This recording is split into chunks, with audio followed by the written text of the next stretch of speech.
วหนึ่งนะพี่น้องตอนนี้เขาก็สิมาเขาก็สิมาล้างดอกดินไว้จากพี่น้องล้างเขาก็สิไปตากแห้งเขาก็สิไว้เห็ดอันนี้ขนมให้พี่น้องเอาไว้จะไหนวิทยามมันเลยแบบสิบโป่งเดี๋ยวมันเบิดละดูมันให้เขาก็สิมาล้างไว้มาเก็บงานกับน้ำล้าง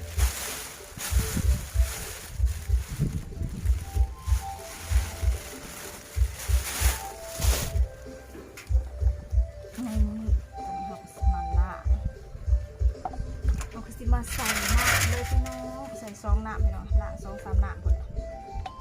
ล้างจนมันหลอนหมดเพราะนั้นเบิร์ดยามมันจะโบเม่เลยพี่น้องเราไปซื้อมาล้างแล้วเราไปตากแดดไว้ล้างมันตากแดดให้มันแห้งล้าง2-3 น้ำ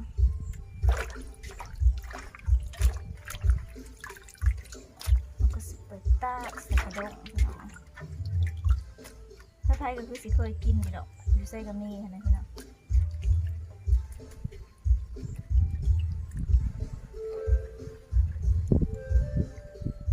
เอาจุกเดียวหนึ่งพี่น้องจุกเดียวก็ได้เป็นกระซามบอกเอามาไว้ลายตัวนี้มันยังตัวนี้ก็ลายเอานะ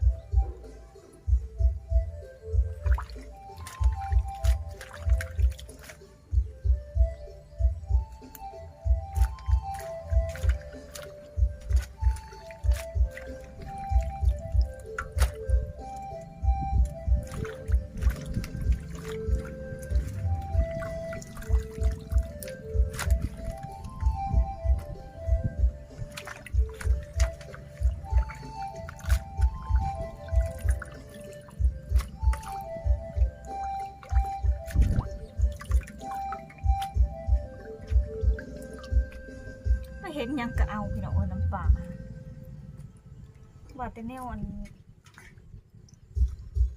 ว่าแต่เขามีประโยชน์พี่น้องเอาไม้นะคุกเอาจนเบิดสิมาละว่าแต่อันใดมีประโยชน์ใส่พี่น้องเอาไม้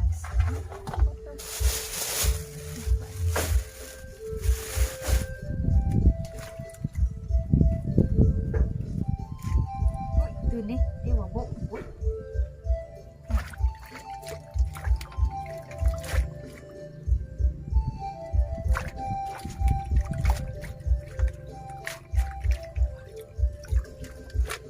อบุกมันหายหมดแล้ว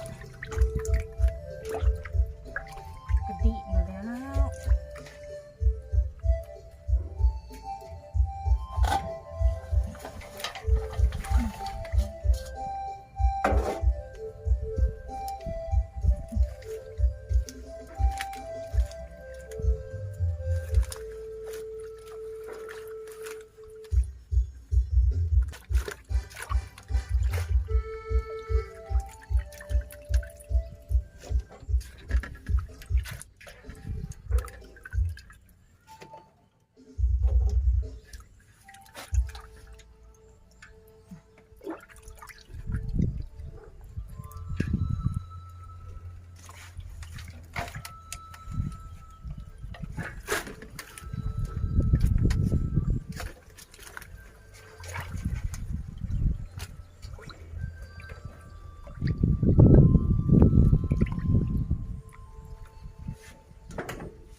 กันแล้วอีกเวียกหนึ่งจะพี่น้องเพราะว่าเอามาอันไว้เฮ็ดอันขนมมกก็ได้เอามาใส่ข้าวสังขยาก็ได้แต่ว่าเฮามาเฮ็ดขนมอื่นๆก็ได้เบิดหั้นนะพี่น้องเฮ็ดข้าวต้มผัดบ่เฮ็ดขนมเทียนเฮ็ดอันอีสังต่างๆเลยได้เบิดทุกอย่างพี่น้องเพราะว่าเอาสีสันมันให้มันงามนะถ้ามีเวลาไปอีกหน่อยสิไปเอามาไว้อีกเนาะเอามาไว้ในหลายส่วนนั้นมันเบิดยามมันนี่ก็มันบ่มีให้เด้พี่น้องตัวมือ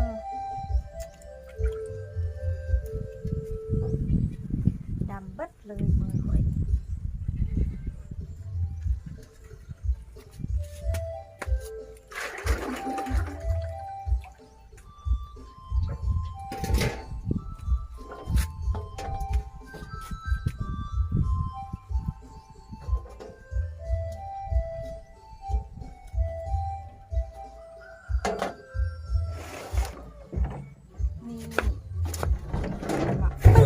มาตุ๊บ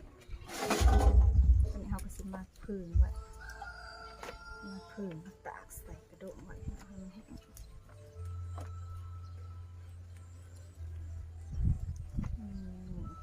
ตากไปจังซี่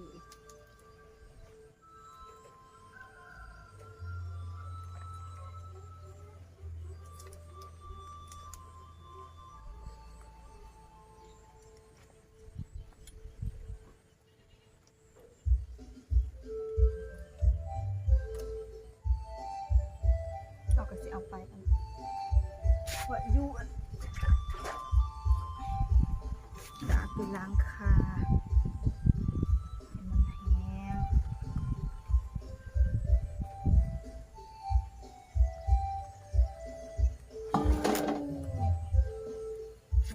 สวยงาม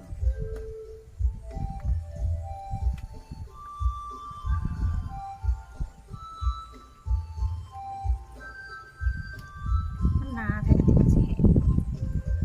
เอามาใส่ซองดกเลยเนี่ยมาสิเอากระดกอันใหม่มาใส่ว่ายามันนานแห้งเลยพี่น้องผู้ใดเคยเก็บไว้คือดอกไม้ในดอกตินไปทำเมนูได้หลายอย่างพี่น้อง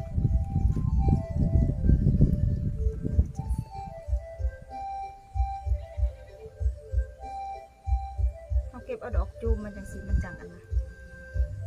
มันจังบกเปื่อยให้ได้พี่น้องดอกจูมมันเก็บเอาดอกบานมันมาสิเปื่อย